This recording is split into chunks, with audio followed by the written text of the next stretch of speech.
Hey everyone, welcome to my channel. So this is class 5 EVS book in which we are going to do chapter number 3 cultivation. So cultivation of crops, cultivation क्या होता है, किस तरीके से हम crops लगाते हैं, किस तरीके से हार्वेस्टिंग होती है, वो सारा प्रोसेस हम इसमें पढ़ने वाले हैं. So early human beings use to wander from one place to another for food and shelter. They use to hunt animals and eat raw flesh. जैसे कि हम जानते हैं जो अर्ली ह्यूमन बींग्स थे वो क्या करते थे, वो एक जगह से दूसरी जगह खाने के लिए, रहने के लिए क्या करते थे, मूव करते रहते थे, माइग्रेट होते रहते थे. और वो ज़्यादातर एनिमल्स को हंट करते थे और रॉ मीट खाते थे. As the time pass they discovered how to grow food grains like wheat and rice. जैसे जैसे समय बीतता गया लोगों को पता चलता गया कि किस तरीके से हमें खाने को उगाना है और उसको इस्तेमाल करना है.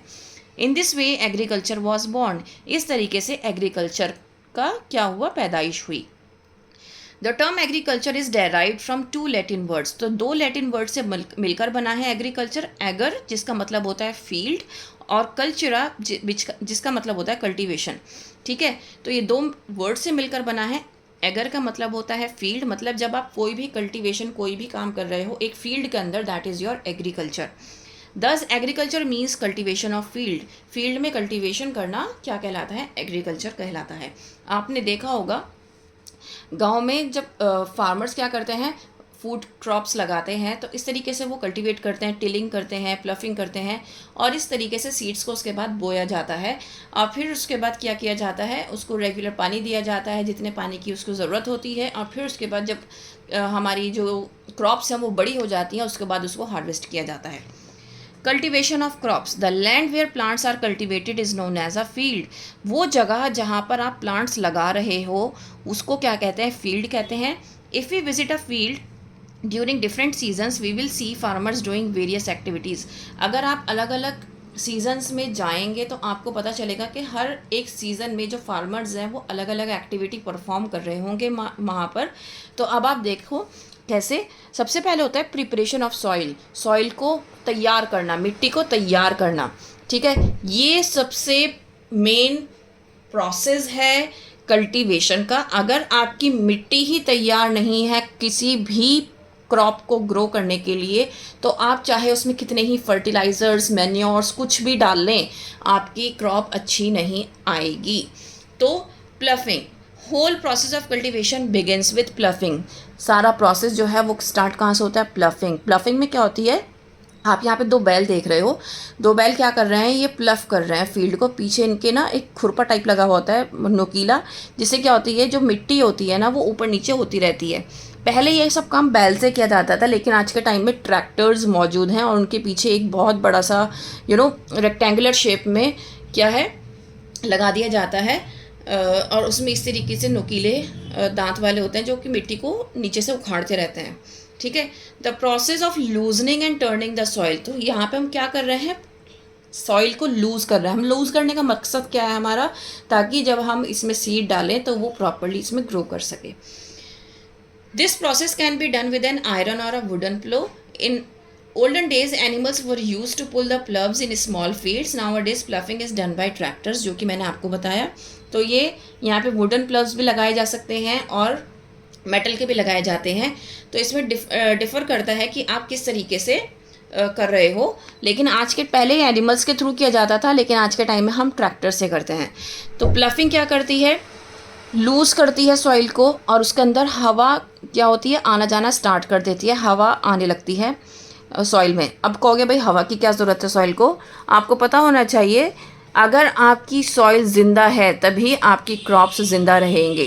व्हाट डज़ इट मीन, इसका मतलब ये है कि आपकी सॉइल आपके प्लांट्स को क्या करती है, सारे न्यूट्रिएंट्स प्रोवाइड करती है. ऑक्सीजन जो है वो हमें देते हैं प्लांट्स, ये आप जानते हैं. लेकिन नाइट्रोजन और जो बाकी फॉस्फोरस वगैरह है वो कहाँ से लेते हैं, वो सॉइल से लेते हैं और एटमॉस्फेयर से लेते हैं. तो अगर आपकी सॉइल अच्छे से लूज़ नहीं हुई है, एरेटेड नहीं हुई है, तो ये पॉसिबल नहीं है सॉइल के लिए कि वो आपके प्लांट्स को सारे न्यूट्रिएंट्स प्रोवाइड कर सके. और इसका एक मेन मकसद ये भी होता है कि जो रूट्स हैं वो नीचे तक क्या हो जाती हैं, पेनिट्रेट हो जाती है, मतलब आराम से अगर आप प्लफिंग के बाद पानी देंगे तो पानी नीचे तक चला जाएगा, रूट्स तक चला जाएगा। Ploughing helps in the growth of micro organisms. Micro organisms की जो ग्रोथ है, नाइट्रोबैक्टर बैक्टीरिया जो नाइट्रोफिक्सेशन जो बैक्टीरिया होता है वो बहुत इंपॉर्टेंट होता है आपके क्रॉप्स के लिए। तो ये ग्रोथ की माइक्रो ऑर्गेनिजम्स की क्या करता है, ग्रोथ करता है। And worms in the soil and maintains the fertility of the soil, जिसकी वजह से क्या होती है, जो फर्टिलिटी होती है सॉइल की वो बनी रहती है। आपको पता होना चाहिए अर्थवॉर्म जो होती है वो ज़्यादातर सॉइल में ही होती है और उसको फार्मर्स फ्रेंड कहा जाता है। क्यों कहा जाता है, क्योंकि ये ग्रोथ माइक्रो ऑर्गेनिजम्स होते हैं जो कि फर्टिलिटी को बढ़ाते हैं। It uproots unwanted plants called weeds and kills them, जिसकी वजह से जो अनवांटेड वीड्स जो होते हैं, जो उग जाते हैं, वो ख़त्म हो जाते हैं। तो ये काम किसका होता है, माइक्रो ऑर्गेनिजम्स का होता है। लेवलिंग क्या होता है, जब हमने प्लफिंग कर ली, हमारी सॉइल जो है वो लूज़ हो गई, उसके बाद लेवलिंग का काम आता है। उसके लिए क्या करते हैं, लेवलर का यूज़ करते हैं। ट्रैक्टर के पीछे लेवलर लगा दिया जाता है और एक लेवल में कर दी जाती है सारी फील्ड को। लेवलिंग से क्या होता है, जो टॉप सॉइल होती है वो थोड़ी सी प्रेस हो जाती है और सॉइल इरोजन नहीं होता है। सॉइल इरोजन मतलब हमारी जो ज़मीन है वो बंजर नहीं होती है। कई बार क्या होता है कि हमने प्लफिंग करी और प्लफिंग करने के बाद आंधी तूफान आ गया। एकदम से जब आंधी तूफान आ जाता है तो क्या होती है, जो टॉप लेयर होती है वो सारी हवा के साथ बह जाती है, जिसकी वजह से क्या होता है, जो न्यूट्रिशन होता है हमारी सॉइल में वो सारा का सारा निकल जाता है। तो उससे बचने के लिए क्या करते हैं, हम लेवलिंग करते हैं। ठीक है। और लेवलिंग का एक मेन मकसद ये भी होता है कि जब हम वाटर प्रोवाइड करते हैं अपने खेत को तो क्या होता है, वो यूनिफॉर्मली सब जगह डिस्ट्रीब्यूट हो जाता है। उसके बाद प्रोसेस होता है सोइंग द सीड। आप सीड बोने का काम होता है। कई बार हम सीड को हाथ से भी बोते हैं और कई बार हम क्या करते हैं, किसके थ्रू भी बोते हैं, सीड ड्रिल के थ्रू भी करते हैं। ठीक है। The seeds are put in the furrows, this is called sowing seeds. The seeds sown must be healthy and of good quality. तो हम कोशिश यही करते हैं कि जो हम सीड्स लगा रहे हैं वो हेल्दी हों और गुड क्वालिटी के हों। ठीक है। जैसे कि मीट, मेज़, बाजरा, मस्टर्ड। जो crops like sugar cane and potato parts like stem pieces are use. तो इसमें क्या करते हैं, शुगर केन और पोटैटो में क्या होता है कि स्टेम पीस का यूज़ किया जाता है ग्रो करने के लिए। That seeds of certain crops are not directly sown in the field, instead they are first sown in nurseries, later the seedlings are transfer to the fields. तो बहुत सारे ऐसे सीड्स भी होते हैं जो डायरेक्टली आप फील्ड में नहीं कर सकते, इसके लिए नर्सरीज बाकायदा बनाई जाती हैं, वहाँ पर उन सीड्स को ग्रो किया जाता है और जब उसमें से सैपलिंग निकल जाता है तो उन सैपलिंग्स को फील्ड में लगाया जाता है। This process of transferring seedlings to fields is called transplantation. इस प्रोसेस को ट्रांसप्लांटेशन कहा गया। ट्रांसप्लांटेशन मतलब ट्रांस मतलब कहीं से ट्रांसफ़र किया गया, प्लांटेशन और प्लांट किया गया। ठीक है। The crops of rice, tomatoes, chillies, ये क्या किया जाता है, ये ट्रांसप्लांटेशन मेथड से ही ग्रो की जाती हैं। दो अदर मेथड और हैं सोइंग सीड के, बाय हैंड और बाय सीड ड्रिल।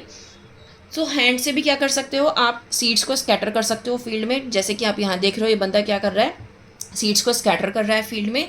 ठीक है। और कई बार क्या होता है कि इस प्रोसेस में ना सीड्स जो है ना, बहुत सारे सीड्स एक जगह पे गिर जाते हैं और उनको राइट डेप्थ नहीं मिलती है, जिसकी वजह से क्या होता है कि कुछ बर्ड्स आती हैं और सीड्स को पिक करती हैं और चली जाती हैं। सीड ड्रिल में क्या है, सीड ड्रिल में फनल शेप्ड ओपनिंग होती है लॉन्ग ट्यूब्स के साथ, जिससे क्या होता है कि वो जब प्लफिंग कर रहा होता है उस टाइम पे सीड फनल में डाल दिया जाता है और थ्रू ये सॉइल के अंदर सीड्स चले जाते हैं। ठीक है। और एक प्रॉपर डिस्टेंस के साथ ये जाते हैं और डेप्थ में जाते हैं क्योंकि वो प्लफिंग के दौरान डाल रहे हैं। सो ये कहता है ये जो मेथड है ये ज़्यादा बेटर मेथड है सोइंग सीड का, क्योंकि इसमें एक एक बीज एक एक डिस्टेंस के साथ क्रॉप सॉइल में गया है। ऐसा नहीं है कि बहुत सारे सीड एक साथ इकट्ठे एक जगह पर हैं। और दूसरी बात ये कि सॉइल के अंदर हैं, ऊपर से दिखाई नहीं देते हैं और इस प्रोसेस में जो बर्ड्स हैं वो भी सीड्स को उठा के नहीं जाएंगी। ठीक है। तो इसलिए ये वाला जो मेथड होता है ना, सीड ड्रिल वाला मेथड, ये ज़्यादा यूज़ किया जाता है। और tractor driven seed drills use की जाती है, ट्रैक्टर्स में लगा के सीड ड्रिल्स को यूज़ किया जाता है। Use of manures and fertilizers. अब मैन्योर और फर्टिलाइज़र का इस्तेमाल कर रहे हैं, क्यों, क्योंकि ये एसेंशियल है ग्रोथ की प्लांट की ग्रोथ के लिए। ठीक है। अब plant use these nutrients for their growth. जैसे कि मैंने आपको बताया था कि आपकी सॉइल में बहुत सारे न्यूट्रिएंट्स प्रेजेंट होते हैं, तो वो क्या करते हैं, प्लांट की ग्रोथ करते हैं। ठीक है। सो अगर हम अपनी जो क्रॉप्स हैं उसको न्यूट्रिशन प्रोवाइड नहीं करेंगे तो वो क्या होगी, उसकी फर्टिलिटी ख़त्म हो जाएगी। न्यूट्रिएंट्स अगर प्रॉपर नहीं होंगे तो आपके जो क्रॉप्स हैं वो प्रॉपरली ग्रो नहीं करेंगे, राइट। तो फार्मर्स क्या करते हैं, फर्टिलाइज़र्स और मैन्योर को ऐड करते हैं ताकि उनकी जो सॉइल है वो रिच इन न्यूट्रिएंट्स रहे, ठीक है। बेसिकली मैन्योर क्या होता है, एक ऑर्गेनिक मैन्योर वो होता है जो कि काऊ के डंग से बनता है, ठीक है, जो फार्म एनिमल्स होते हैं उनके डंग से बनता है। फर्टिलाइज़र्स क्या होते हैं, ये केमिकल कंपाउंड्स होते हैं जो कि फैक्ट्रीज़ में बनते हैं, ठीक है, लेकिन ये सभी मिनरल्स में बहुत ज़्यादा रिच होते हैं। इरिगेशन सबसे इम्पॉर्टेंट थिंग है ग्रोथ के लिए, ग्रोथ ऑफ द प्लांट्स के लिए वाटर। आपको पता होना चाहिए पानी अगर क्रॉप को नहीं मिलेगा तो इरिगेट कैसे होंगी फील्ड और किस तरीके से वो ग्रो कर पाएंगी। आप खुद सोचिए, अगर आपको दिन में पानी ना दिया जाए तो आपकी क्या हालत हो जाती है, आप मुरझा जाते हैं। सेम केस प्लांट्स के साथ होता है। Major source of irrigation are canals, wells and tubewells. तो आपको पता होना चाहिए कि जितने भी आप गांव में अगर गए हों तो वहाँ पर ट्यूबवेल्स मौजूद होते हैं। ट्यूबवेल्स के थ्रू क्या होता है, छोटी छोटी नालियाँ बनाई जाती हैं, पतली पतली, ठीक है, रेक्टेंगुलर शेप में, जो कि क्या करती हैं, खेत को पानी प्रोवाइड करती हैं। Irrigation should be done properly. Irrigation जब हम कर रहे हैं, पानी दे रहे हैं प्लांट्स को, तो वो प्रॉपरली होना चाहिए। ऐसा नहीं कि हमने पानी खोल दिया और बंद करना भूल गए, वो पूरे दिन पूरी रात चला, ऐसा नहीं होगा। हमें ना ही एक्सेस पानी देना है अपने प्लांट्स को, अपनी क्रॉप्स को, और ना ही ऐसा करना है कि उसको बहुत कम पानी दें ताकि हमारी क्रॉप्स ही ख़राब हो जाए, ठीक है। दोनों ही केस में हमारी क्रॉप्स ख़राब हो जाएंगी। तो हमें क्या करना है, बहुत प्रॉपरली हमें ये सब डिस्ट्रीब्यूशन करना है पानी का, इरिगेशन का, ठीक है। अब इरिगेशन भी कई तरीके से होता है। एक ट्यूबवेल से होता है जो मैंने आपको बताया, थ्रू जैसे ये छोटी छोटी नालियाँ हैं ये बनाई जाती हैं और ये क्रॉप्स में जाती हैं, जो आपका फील्ड है उसमें जाती हैं। और एक होता है स्प्रिंकलर मेथड, जिससे इस तरीके से स्प्रिंकल किया जाता है पानी को, ठीक है। वीडिंग, बहुत सारे ऐसे अनवांटेड प्लांट्स हैं जो अपने आप से ग्रो हो जाते हैं हमारे क्रॉप के साथ साथ। इन अनवांटेड प्लांट्स को हम क्या कहते हैं, वीड कहते हैं। ये इनको भी पानी की, सॉइल की, न्यूट्रिएंट की, सनलाइट की ज़रूरत होती है क्रॉप्स के साथ। लेकिन ये क्या करते हैं, ये जो वीड्स होते हैं ना, ये एक तरह से अड़चन है हमारी क्रॉप्स की ग्रोथ के लिए। क्यों? क्योंकि हमने तो इनको लगाया नहीं है, ये तो खुद से ग्रो हुए हैं। तो ये क्या करते हैं, ये अड़चन पैदा करते हैं। जो न्यूट्रिएंट हमारी क्रॉप को मिलना चाहिए था वो ये खा रहा है, जो खाना हमारी क्रॉप को मिलना चाहिए था वो ये ले रहा है। तो भाई बीड्स तो हमारे लिए अनवांटेड ही है ना, और ये हमारे काम भी नहीं आने चाहिए, काम भी नहीं आते हैं। तो हम क्या करते हैं, इसको रिमूव कर देते हैं। जब हम रिमूव कर रहे होते हैं तो इस प्रोसेस को कहते हैं वीडिंग, ठीक है। तो वीडिंग हैंड से भी रिमूव किया जाता है और टूल्स से भी। जब टूल्स कौन कौन से यूज़ करते हैं हम, ट्रॉवल्स और हैरोज, ठीक है। ये हैरो है अगर आप देखो, और ये क्या है, ये ट्रॉवल है। और ये हम हैंड से क्या कर रहे हैं, वीड्स को रिमूव कर रहे हैं। Now crop protection. अब हमने क्रॉप लगा ली, हमने इरिगेशन भी दे दिया, हमने फर्टिलाइजर्स, मैन्योर्स भी दे दिया, लेकिन उसकी प्रोटेक्शन भी इम्पॉर्टेंट है। अब आप सोचो कि भाई प्रोटेक्शन किस तरह से। आपको पता होना चाहिए कि गांव में जब खेत हैं तो खेत जो होते हैं वो खुले मैदान की तरह होते हैं, खुले मैदान होते हैं। ऐसा नहीं है कि उसमें बाउंड्रीज लगी हुई होती हैं कुछ में, लेकिन सब में नहीं। तो क्या होता है, जो जंगली जानवर होते हैं ना, वो आके क्या करते हैं, वो सारा क्रॉप को ख़राब कर देते हैं, खा जाते हैं। तो इससे क्या करना है, हमें उनको बचा के रखना होता है। पेस्ट से, हमें कीड़े लगने से क्या करना है, अपने क्रॉप को बचाना है। फार्मर्स स्प्रे पेस्टिसाइड्स और insecticides to kill pest and other insects which are harmful for crops. अब आपने देखा होगा आज के टाइम में जब हम कोई भी ग्रीन लीफी वेजिटेबल खाते हैं तो उसको पहले मम्मा गर्म पानी से भी धोती हैं, हल्दी डाल के उबाल के भी धोती हैं, है ना, बहुत सारी तरीके से धोती हैं। तो उसका रीज़न क्या है, क्योंकि इसमें इंसेक्टिसाइड्स और पेस्टिसाइड्स स्प्रे किए जाते हैं क्रॉप्स में, ताकि जो इंसेक्ट्स हैं वो ना लगें और हमारी क्रॉप ख़राब ना हो, ठीक है। और वहाँ पर स्केयर क्रोज भी लगाए जाते हैं। इसको कहते हैं स्केयर क्रो, मतलब इस तरीके से एक इंसान बना के खड़ा कर दिया जाता है, और ये आर्टिफिशियल होता है, डंडों से बनाया जाता है, और उसके ऊपर कपड़े लगाए दिए जाते हैं ताकि बर्ड्स को दूर रखा जाए, क्योंकि बर्ड्स क्या करती हैं, सारे सीड्स खा जाती हैं आके। Protection from disease. अब किसी भी प्लांट, जैसे इंसानों को नज़ला खांसी ज़ुकाम होता है, इसी तरीके से प्लांट्स में भी क्या होती हैं, डिजीज़ होती हैं, ठीक है। जैसे फंजीसाइड, मतलब फंगस लग जाती है ठीक है। तो एंटीबायोटिक्स दी जाती हैं, एंटीबायोटिक्स स्प्रे की जाती है, जब मतलब सोक करने से पहले भी उनको एंटीबायोटिक्स में डुबो के रखा जाता है ताकि उसमें कोई भी फंगस ना लगे, ठीक है। फार्मर्स क्या करते हैं, फंजीसाइड्स का स्प्रे भी करते हैं, पेस्टिसाइड्स का भी स्प्रे करते हैं जो क्रॉप्स खड़ी हुई होती हैं उन पर।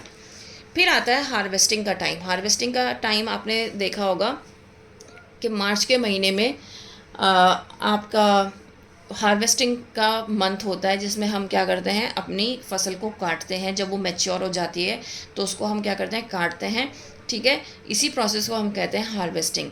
तो हार्वेस्टिंग मशीन से भी होती है, हाथों से भी होती है, ठीक है।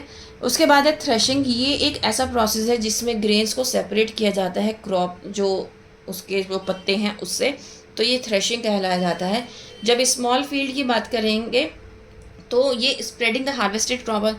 तो कई बार उस जो छोटी क्रॉप होती है उस पर चल के उसके बीज को अलग कर दिया जाता है और उसको जो उसकी पत्ते हैं उसको अलग कर दिया जाता है। This work is done by animals such as bullocks and camels in large field. Threshing is done by a machine called thresher. Basically ये जो एनिमल्स वाला काम होता था ये पहले होता था, आज के टाइम में कोई भी एनिमल्स का ऐसे इस्तेमाल नहीं करता है। आजकल सभी लोग मशीन्स का यूज़ करते हैं थ्रेशिंग के लिए भी, ठीक है। नेक्स्ट है विनोइंग। विनोइंग का मतलब होता है जो शाफ होती है उसके अंदर छोटे छोटे पत्ते आ जाते हैं। अगर आपने कभी देखा हो कि जो चावल होता है, चावल के ऊपर एक कवर होता है, ठीक है, that is known as chaff. तो उसको अलग किया जाता है विनोइंग के प्रोसेस से, ठीक है, जिसमें से ग्रेन्स क्या है ग्राउंड पे गिरती हैं एक सर्टेन हाइट से, और while the shaft which is light enough flows away with the wind and flows separately। जब बहुत ऊंचाई से कोई जो ग्रेन्स है वो आप गिराओगे तो जो शाफ्ट उसके ऊपर जो छिलका लगा हुआ होता है वो हवा से दूसरी तरफ जाके गिरता है। इस तरीके से चावल और उसका छिलका अलग हो जाता है। मैंने आपको चावल का एग्जांपल दिया है। Storage of grains. ग्रेन्स को किस तरीके से स्टोर किया जाता है, इस तरीके के टीन के आयरन के बने हुए होते हैं बड़े बड़े ड्रम्स, हमारे गांव में भी रखे हुए हैं, ठीक है। उनमें क्या किया जाता है, ग्रेन्स को सेव करके रखा जाता है, उनको ड्राई किया जाता है सन के नीचे। फिर उसके बाद उसको क्या किया जाता है, सूखे अनाज को इसमें रखा जाता है, ठीक है।